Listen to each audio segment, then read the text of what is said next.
What is good? We're back. Got a little Dynasty startup strategy talk for your pleasure. Got the tripod in effect. Got my man Big Co. What's up, man? How you doing? Good. We're talking Dynasty startup. Doesn't get any better than that. That's Literally. right. Mr. Chev, how you doing? If I was any better, I'd be twins. You know, any day on this side of the dirt's a good one. That's right.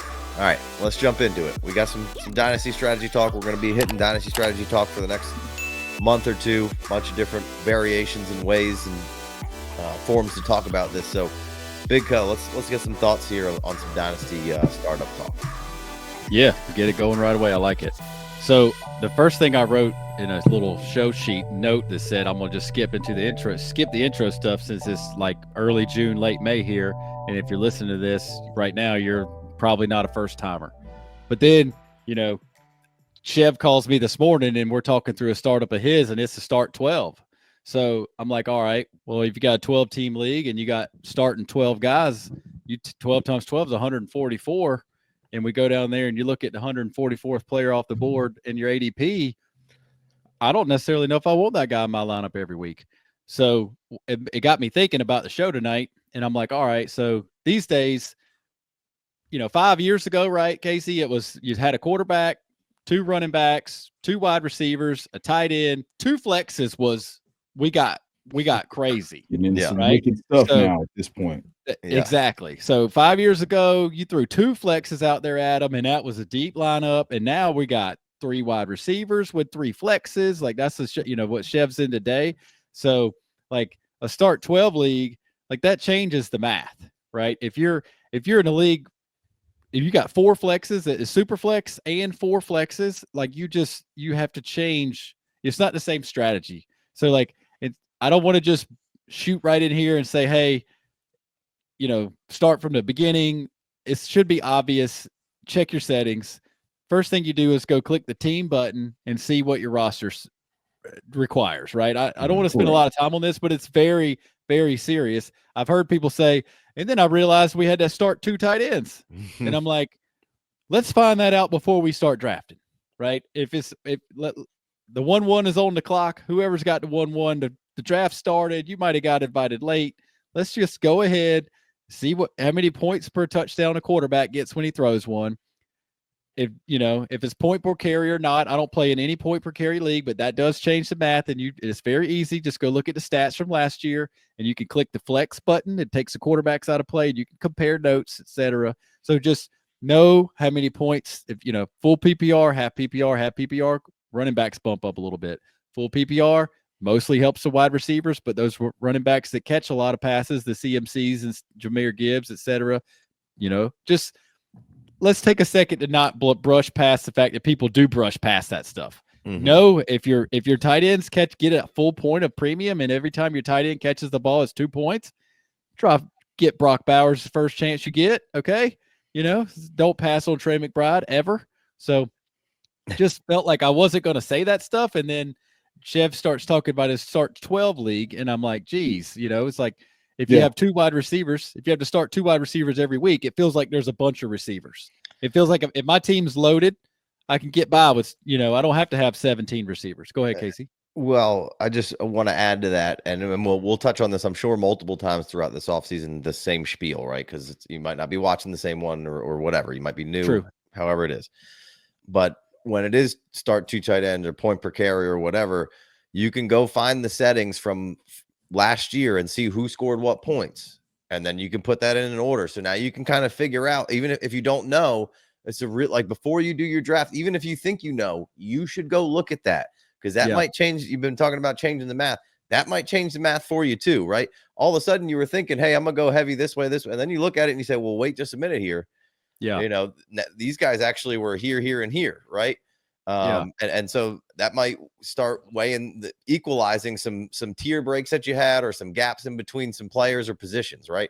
So that's a huge thing. And it's almost, I know it's available in Sleeper. I know it was available in my fantasy league. Those are kind of the 2 only platforms that I've played on in the last few years, but it's extremely helpful. And I don't think enough people do it. Yeah, good point. I mean, other than FFPC, but it's very easy to see the point scoring on there. Go ahead, Chef. No, you just got to make sure that you're locked in. Like that changes point per carry. Like my league, for example, is 0.15 points per carry. So, you favor workhorses, but it's also start 2 tight ends and start 3 wide receivers. So you want to have a plan, like the things that we talked about. You want to have a plan so that you can navigate being able to get more players in that top 100 as opposed to being down in that 144 range. Just for example, pick 144 in our ADP is Jaylen Warren. Like I don't want to be counting on Jaylen Warren to start in a flex every single week. No, absolutely not. That's exactly why first thing you did when you called me today and we were talking about this, the first thing I did was say, hey, go look and see who 144 is, and you're not going to want that guy in your starting lineup. So that means you got to trade back and get some depth along the way. The starting lineup depth. I mean, ideally I want to have a starter or two on my bench. That's the way to play. A lot of we did these videos in the past, and Casey and I've been doing 2 or 3 of these videos at least every year for 5, 6, 7 years. A lot of them were on Patreon, but if I'm doing, I want to have a starting wide receiver on my bench, or I want to have drafted like 8 players through 6 rounds, right? Like that's a lot of times. That's kind of how I like to do it. Is like, all right, I will move around a little bit here and there, and before I get done with 6 rounds, I want 8 players on my team. So that's my starting lineup already, and they're hopefully a better group of players, kind of thing. But yeah, we'll talk about that more. Like you said, Casey, we did a video last year targeting Trey McBride in 2 point, full point tight end premium, 2 points every time he gets a catch. And we traded for him. And because if you just pull up the points scored, he's right there with the very top. So that was just something where you check your settings, know what you're looking at. Yeah. So with all that being said, we'll have to repeat that a time or two because that's just it's the basics, but it's not the basics. The basics are changing. That's the whole point. That's kind of where the basics are changing now because we're adapting and we're like, all right, Superflex was a big deal 5 years ago, and now we're assuming if you're starting a dynasty team at Superflex now do you start 2 tight ends or not, or do you have 3 wide receivers, or do you have is the premium? Yeah. 3 or 4. Yeah. And so Chev's got, 0.15 running back. Every time a running back gets a carry, it's 0.15. So I guess some quick math on that would be a 300 carry running back. What is that? 300 carries, 0.1. So that's 35-ish, 45 points, you know? So that doesn't sound like a lot, but let's say, 45 divided by 6 is 8-ish. So that's like throwing 8 more touchdowns on a good running back. Right? Because, Chev, you said that your logic to drafting Bijan Robinson at the 111 or whatever pick you took him is because when you did the math and you pulled up the stats on that league, those settings, Bijan was a handful of points behind Jamar Chase last year in that point setting, and Jamar Chase won the Triple Crown. Right. Like that's the math changer that we're talking about. Like if it's point per carry or you have some sort of usage bonus like that, you immediately have to look at, okay, so Jamar Chase had a historic season where he led in catches, yards, and touchdowns. He only outscores Bijan by about 15 points. Right. That's what you told me this morning. It kind of blew my mind a little bit because I don't play in PPC, point per carry. And even when I do hear it, most of the time it's like 0.25. So 0.15 is even less aggressive. So all those things are something to look into. And that being said, I love Bijan as much as anybody, maybe not as much as Chev. I don't know if I'm making the selection at 111 of Bijan, but I don't know I don't know how you don't, if that's the math, right? Like if he's getting a point at 0.15 every time he touches the ball, at 300 was a number because that's what number we'd love for our studs to get. But I think Saquon went over 400 last year. Saquon went 345, Bijan went 304, and I think Derrick Henry went like 321. Maybe like including playoff. I heard a 400 something. It was throughout the playoffs. It was 482 touches total. That's a lot of touches. That's a lot shit ton of touches, man. All right. I guess that brings us. My phone won't let me see PPC. I don't know. I might have safe filter on or something. I'm staying away from it as long as I can. Right. Yeah, you're definitely not using a safe word if you're playing point per carry. Yeah. You got to switch the filter up. We'll be back with more FFD after a short commercial break. If you're as serious as we are about Dynasty, you gotta be playing on FFPC. They are now the proud home of over 2,000 Dynasty leagues, and not a single league has ever folded. Incredible. Drafts are kicking off every day, so go over to myffpc.com and take your game to the next level. New users get $25 off their first league using code FFD. Holler at your boys. Are you doing 3 wide receivers? And in Chev's league, it makes it, in that example, the running backs are more valuable. A 3 wide receiver makes the wide receivers a little more valuable. And then a start 2 tight end, that just, that's wild. That's, off the reservation type talk. Yeah, you can choose your own adventure there on how you want to try to build it out. But you've got, to your point, I want to have 7 or 8 picks through 6 rounds. Like that's what we're aiming for here. And that's part of the strategy that you're, going to go into, because having 8 in those 6 is going to be worth more than having, 15 and 14 or 16 and 14. Yeah. And so if it's a 2 wide receiver league, and if Casey and I are in a 2 wide receiver league where it's the same one we did the video about, where it's point per tight end. So you'll only have to start 2 wide receivers, but it's 4 flexes. Our starting lineup has all tight ends in it right now. We can move them around. We got Bucky Irving and all that stuff. We got plenty of running backs that we're just playing with the starting lineup to be cute, so we can flex our tight end value to the rest of the league since the draft just started, the rookie draft. But it matters.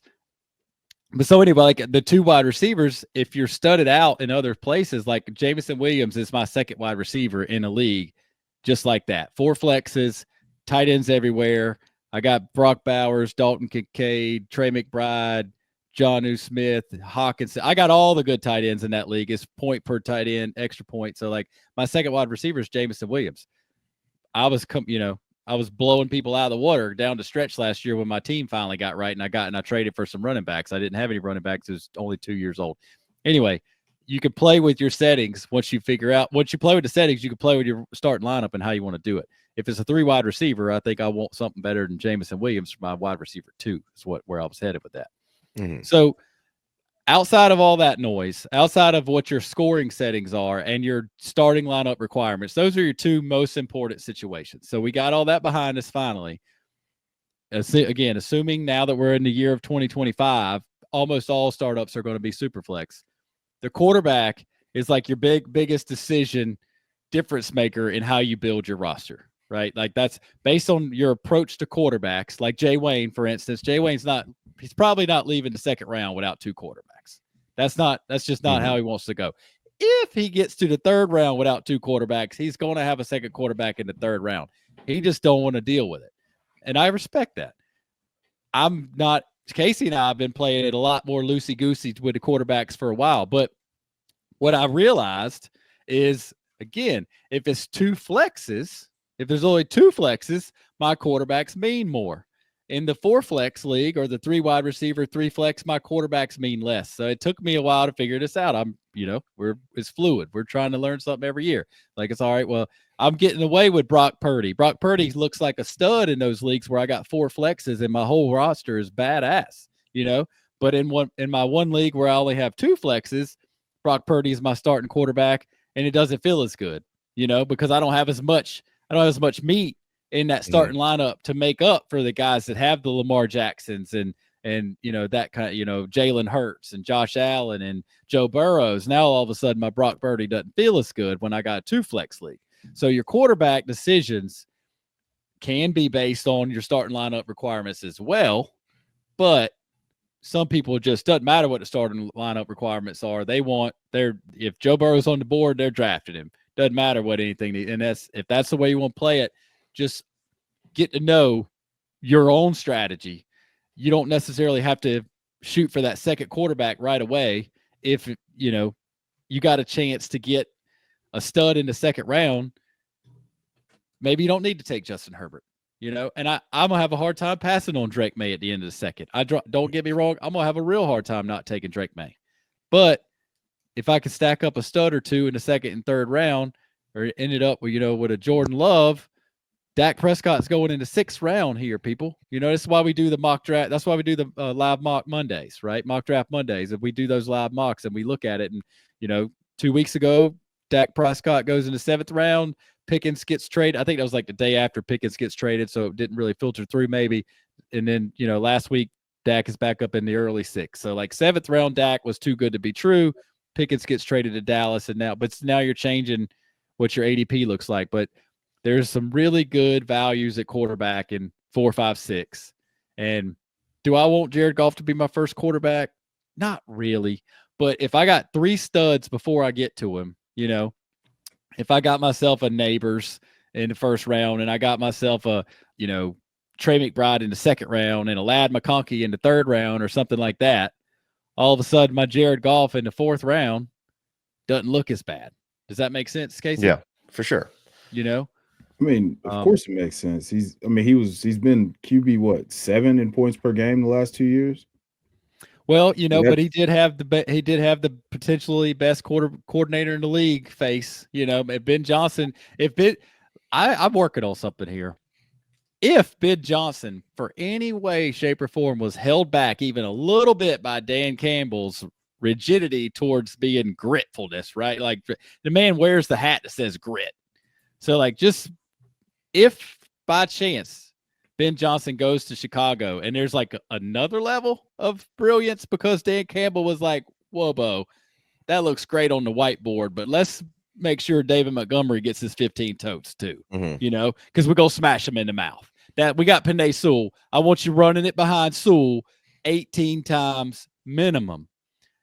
I don't know if I'm not saying it's going to happen, but I have been thinking in the last week or two that maybe Ben Johnson has a wrinkle or two that we haven't even been able to see yet because, and maybe not. Maybe he's, maybe my coach is such a good coach for the Lions that he's like, you do everything you got, throw all the weapons, throw the kitchen sink at the playbook and run it, drill them on it, and then run it on Sunday. Just a good tangent. Big Co's not going to get out here and not give you a tangent, right? It can't happen. Jared Goff, Ben Johnson leaves. So Jared Goff now, there's some question marks there. I don't see why, a new offensive coordinator is like, I'm not changing anything. We're going to keep doing whatever. And, so I expect Jared Goff to play just fine, but he has no rushing ability. He gives you no floor with his legs on a bad week. If he gets skunked, he gets skunked. He's not running for 40 yards and a touchdown or two when things ain't happening. That's not happening. So just saying, that the quarterback philosophy is wild as far as like some people are stark. I need 2 best ones as soon as possible. And some people are like, I don't want to run it out where Matt Stafford and Geno Smith are my first 2 off the board. And now I'm chasing like Jalen Milroe and Tyler Shuck at the end of the draft. Sure. I'm probably not leaving too many startups this year without at least one of Jalen Milroe or Tyler Shuck because there's such a good value later in the draft. That's, that's on my page here to be like, yo, get Milroe or Shuck. Don't forget your discount buy of Anthony Richardson too.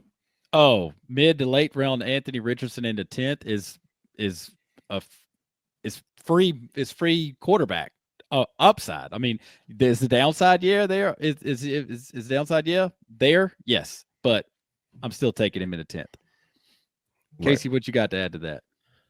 No, I mean, just as far as the quarterback discussion goes, it's just, kind of a lot of what you said. I could summarize and well, because you've been big on it too. You've been big on it for the last couple of years. You're like, I'm gonna get a stud or 2. I'm not going to chase quarterback. I'll take a stud quarterback. It's hard not to take Josh Allen 1-1. I get it, but I'm just saying, like, I like my teams just feel better when I got a Brock Bowers and just a stud in the 2nd round, and then I start loading up. If Brock Bowers and a Nico Collins or a Drake London or a Brian Thomas, you know what I mean? Yeah, no, to me, it's just about how the board's going to play out, and now if it's we're doing a lot of mocks, and you're obviously not trading around in those mocks, so you're just kind of taking it as it comes, right? And in that regard, I'm not going into it with really any set expectations of what I'm going to do. I'm going to see what's available. If Patrick Mahomes is available at 110, I'm probably going to take Patrick Mahomes at 110, right? I like that. Yeah. If Mahomes and Burrow and all those guys are gone by 110, then I'm probably going to double up on 2 non-quarterbacks there, depending on what's left, So that's just my strategy, is just kind of taking it how it falls. And then the usage of mocks and figuring out kind of the whole thing is average draft position, right? So just to get an idea of where those go. And now it just takes one person in the draft to kind of muck things up, and then kind of runs can happen on things. Somebody can start a waterfall of something. Hey, a quarterback goes off, then another quarterback goes off, and then guys like Jason and other people tighten up, and they'll take their third because they're like, well, the quarterbacks are gonna run out, right? And so they start to do it. They might screw up your strategy for like, hey, I'm gonna kill the 4th, 5th, 6th with 2 quarterbacks, and then I'm gonna come back in the 8th through 10th, and I'm gonna grab Anthony Richardson, Fields, Tua if he's hanging around, or the Staffords and Genos of the world, right? Which is typically how I play it out right currently, right? So yeah, no, I'm mostly with you. I don't get terribly caught up in who my I just know that if my quarterback play isn't at the upper echelon, then that means that I've got killers in other spots. So I don't get too caught up in saying, hey, this is a super flex league, or 2 quarterback, maybe a little more where you have to start the 2 quarterbacks, but super flex, you're pretty much always starting the 2 quarterbacks anyway. You want to be, for the most part. So, that's the kind of the way that I view it. I don't get too hung up on it. And, you guys, it's about, you guys had mentioned earlier in this conversation of having more picks than the round you're in at some point, right? Whether that's the 8th or the 7th, and having 9 picks through 7 or whatever. And to me, that again comes into the quarterback play and all the play. Like, it's just finding the pockets. And that's again what the average comes down to, of like, hey, I'm in this spot. There's 8 guys that are the same to me here, whether it's quarterback, running back, wide receiver. Can I move back 8 spots and then move up 2 more spots 2-3 rounds from here, right? That's what I'm going to be trying to do. Or if I'm the number 1 pick, can I trade back to the end of the first and pick up multiple things? Yeah, I don't get Josh Allen, but that just set me up for the whole rest of this draft, where I could just, you can build a lineup that's, really hard to build out if you can just swallow the pill of not getting that huge asset of Josh Allen or Jaden Daniels. But you all of a sudden now you got an extra second, an extra third, or you're picking twice, three more times, 2 more times. You've moved up some picks in the top 4 rounds. Right. That's gonna be if you hit them right, and you're anything can happen. I mean, everybody screws up picks. Things don't work. Guys get injured. You can't quite get the right starting lineup together through for 2 years. It might seem like, God damn, man, I can't get my guys all together at the same time, and maybe you had this killer lineup. So a lot of luck goes into all this anyway at the end of the day. But those are the kind of pathways that I look at in the beginning of the draft. Pockets is really where it's at, of like, all right, I know I want to live here. I want to make these picks because I want one of these guys to get, but then I'm going to get to a point where it's like, and I don't know where that's going to be. That may shift. But the mocks help me feel comfortable with, all right, I've assembled a team like this, I've assembled a team like this, and I've assembled a team like this, right? So now I know that regardless of how this plays out, I can kind of get in something like this range, right? How would you like it if we paid your 2025 league entry fee? All you have to do is submit proof of a 5-star review from Spotify and or iTunes, click the link, and fill out the entry form. Multiple entries allowed. In fact, come into your friend's phone to quadruple your chances to win. Each losing entry will automatically roll over to the next most contest, all for your pleasure. Yeah, good point. Hop into the Patreon with us and get into these mocks and have a good time. I think when you were talking about trading back, we can get into some basics trade stuff. Obviously, we get away from the quarterback talk solo, but the pockets part is the huge part of it. And I was talking to Chev today on the phone, telling, one of the biggest things I've realized in the last couple years is I've seen it time and time again. I give almost sometimes too much credit to other people in the draft, and maybe my guys that I want are the wrong ones. I'm not saying that I know everything. I'm just saying, like, if I say, hey, there's 5 spots here I could trade back because these 5 spots right here, I know I'm gonna get this 5th person. So many times I make that trade, and then when I get there, only one of the guys I was looking at got taken. So like that, I could have I could have traded back farther or something like that. But and one of the biggest ways that hurts you is like pre-draft if you're trading before you even get started. So that's why what you said was it changes, and that was so true, because every draft really does work its way into being different. Why wouldn't it? You get this different 12 guys in a draft, and you get in another league, and of course, if you're playing with the same home guy, you got 8 of the same guys in a 12-man league, you could pretty much say, I know that Jason's going to draft this guy, Kevin's going to draft this guy, blah, blah, blah. You get to know your friends. But if you're playing in an FFPC league or something, where, or a sleeper league where you don't know as many guys or whatever, even you get in the Discord and you get in a listener league, you don't really know how those people are going to play until you get into a couple of drafts with them. It does work itself out differently. And so, being like, hey, I'm going to trade back for my 4th rounder, because by the time we get in the 4th round, all the good players are going to be gone. Well, that really hurt me a couple of years ago.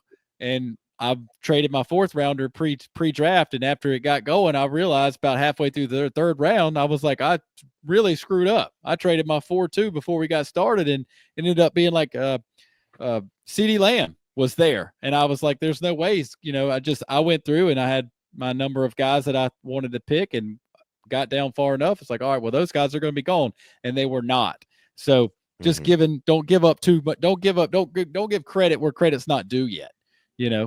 So, but finding those pockets in the draft is as valuable as any other way you can play it. For instance, I'm on the phone with Chev this morning. He gets a solid trade offer, but it's trading back from his 2-2 all the way down to 4-12. And he's getting a 1st round pick next year, and he's moving his 9th rounder up to 6th. And I'm like, well, giving up 2-2, and he shows me the draft board, Genty's on the board, and it's like, well, while you're still in that stud elite player category, of course, Genty being Genty hasn't played yet, but the pick right in front of him was Jahmyr Gibbs. So like, swap those names if you want to. Jahmyr Gibbs is still on the board. I was like, basically, man, if I'm trading back from the 2-2, it has to be something that's I'm going to be a dick about it, right? Just because the numbers and the math works to make that trade. Like, if I'm trading out of a monster stud zone, I don't want to do that. Like, I'll slide back. So like, it ended up getting a 1st round pick to trade from 2-2 to 2-9. And I'm like, let's stay in the Drake May sweepstakes.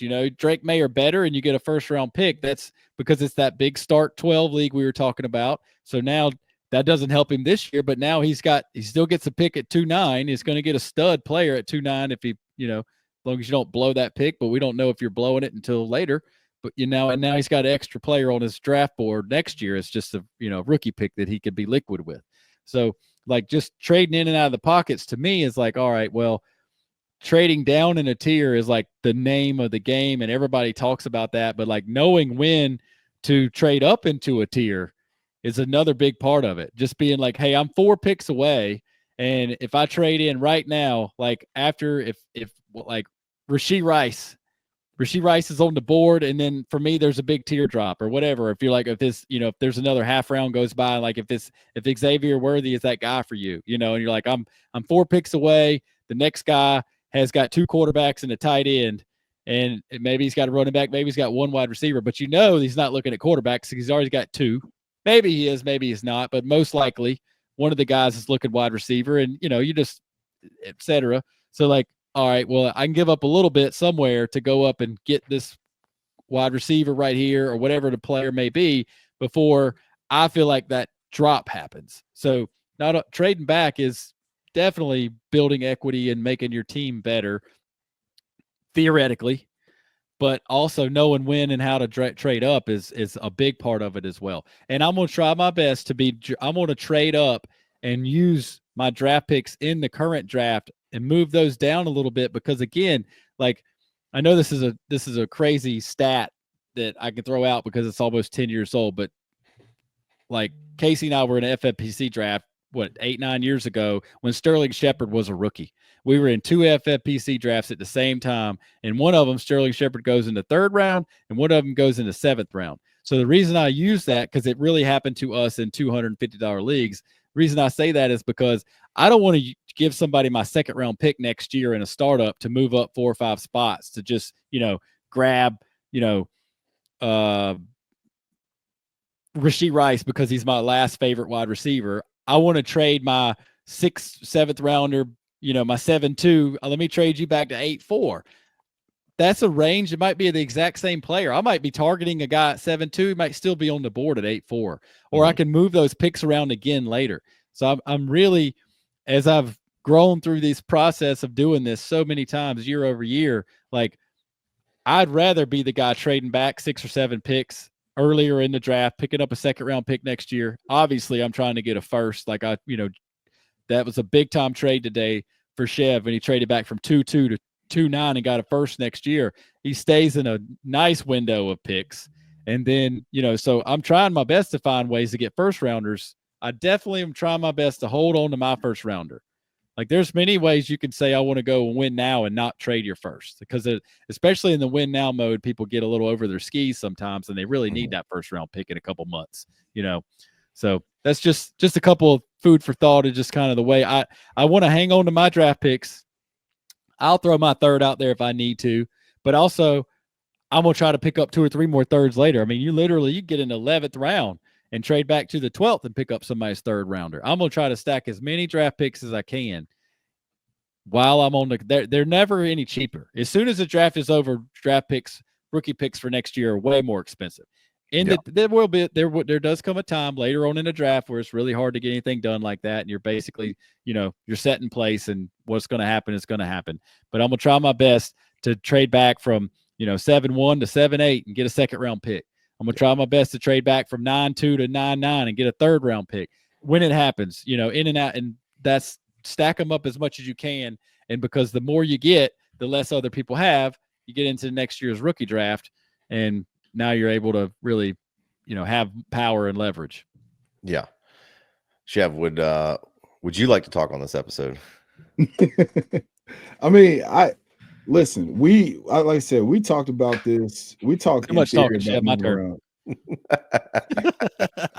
I said too much talking, Chev. My turn. I'm sorry. I'll go ahead, Big Dog. No, you're good.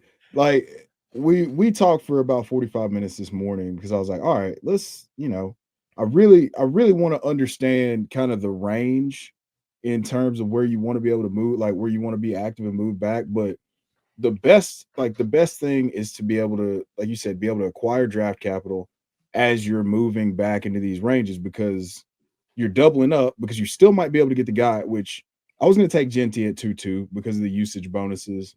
Sure. I trade back, he's there at the 2-9, so I get him anyway.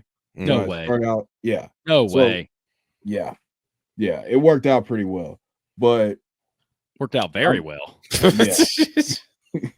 But that's the type of thing that can happen if you have, a range, but also, somebody wants to really make sure that they leave the first round with 2 quarterbacks because it's a super flex, the first 2 rounds with 2 quarterbacks because it's a super flex league. Well, you understand that you're resigning yourself to Jared Goff, but I mean, it could be so much worse. He's not going to give you anything running, but about 18, 19 points a game the last 3 years. So you got a solid quarterback, mid to low end QB1. He's never going to fetch any sort of meaningful trade value unless somebody's desperate. Then you got to take their pants off for it. No diddy. But also, like, nobody's coming to you unless they're absolutely desperate for a quarterback to get like Jared Goff, right? So you know what you need to do in the event that someone is coming to you asking for fucking Jared Goff. Yeah, like brass tacks. But yeah, scooting, like kicking it back, kicking the can a little bit further down the road, and getting more picks, especially in those deeper formats, is going to benefit you long term and raise the profile of your team. Like, you end the draft, everybody wants to feel good and go over to Dynasty Daddy. It feels good to have like 3 green areas, and like one of those being draft picks, where you have like some of the most draft picks in the league. Because then you can still, like, if you're contending and you're missing a piece, you can send some draft capital and get a guy back, and you've still got what you came with, and now you've got a need that's filled. Right. Yeah, no, that's a good point, because it's like, we're talking about moving around and trading and trying to get a surplus in a certain area. But, in a draft with good players, like good fantasy players, like, you're almost always going to kind of come out with some sort of deficiency. So being able to move around microtransaction, grab some capital for the next year to, like you said, fill in the blanks is a good way to kind of look at it, because there's almost always going to be a hole, right? Unless you just stole a bunch of stuff. So I like that. That's a good summation there. Big Co, you got anything else before we wrap this up, or which direction you want to go here? Yeah. Last thing to wrap it up is like, we talked about roster sizes and all that. If you're on FFPC, you're going the other way. So just on the way out the door, we talked about the bigger roster requirements and bigger starting lineup requirements. FFPC is, you cut down to 16 at the end of the year, and one of them's a kicker and one of them's a defense. So it's basically you start 10. So, it's basically like a 14-man keeper. So you want to be higher. You want to push towards the front, and you want to have, I'll trade up and get an extra first round pick. I'll trade up and get an extra second round pick, like startup pick, not first round draft pick. Of course, I'd love to have another first round pick, rookie draft pick after the draft is over. But in the meantime, like, I'm definitely not trading my first round pick next year, my rookie pick, in an FFPC draft, because you play for the 1-1, and anything can happen. You can have Rashee Rice get hurt with a knee, and you can have Nico Collins go out on the IR, and all of a sudden you're starting your best two wide receivers aren't doing anything for you for a while, and you can miss the playoffs. And then Nico Collins comes back at the end of the year, and you get hot, and you get to get the 1-1. So I'm keeping my 1-1. I'm keeping my first round pick in FFPC. I'm trying to keep my first round pick in any format, but I'm definitely keeping my first round pick in FFPC and trying to move up, more studs and duds kind of thing. I want that 7 players in 5 rounds is kind of where I'm looking for 7 through 5 in the FFPC. Yeah. And then with a deeper bench, I'm looking through, I want maybe like it's a 12 picks in 9 rounds or something, but I back it all up a little bit instead of pushing.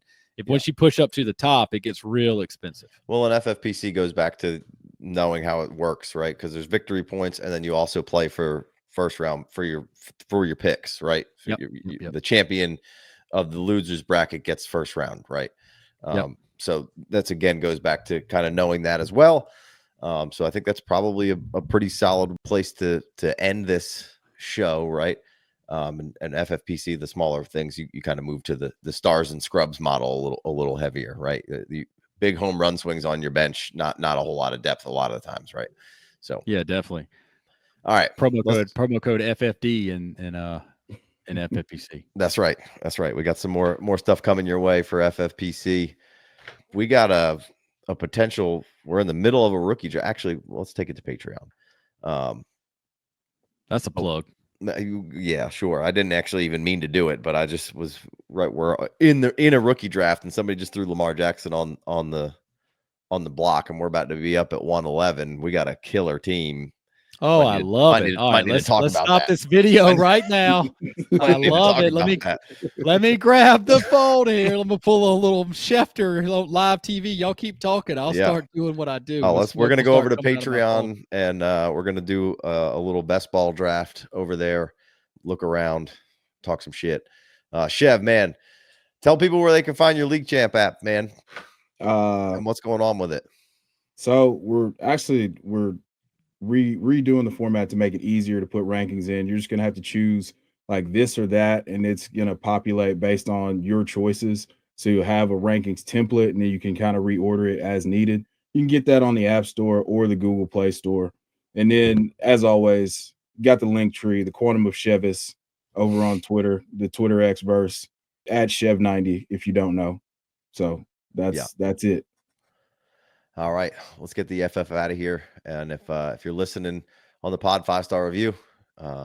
If you're not familiar with it and you haven't heard the card yet, we'll end the show with, we're giving out league fees up to $100 for 5-star reviews. The description, check it out. Click in there, add all the stuff that you need. But you can enter a bunch of different ways: iTunes, Spotify, girlfriend, boyfriend, all that stuff. You can get multiple entries. It'll stay in there until we get to September. So make sure you go help your boys out. 5-star reviews if you haven't already. Got to give you guys a little incentive to get on over there. But we appreciate you guys. If you want more, hop over to the Patreon. That's exactly where we're about to head. Hopefully we'll see you there. Peace.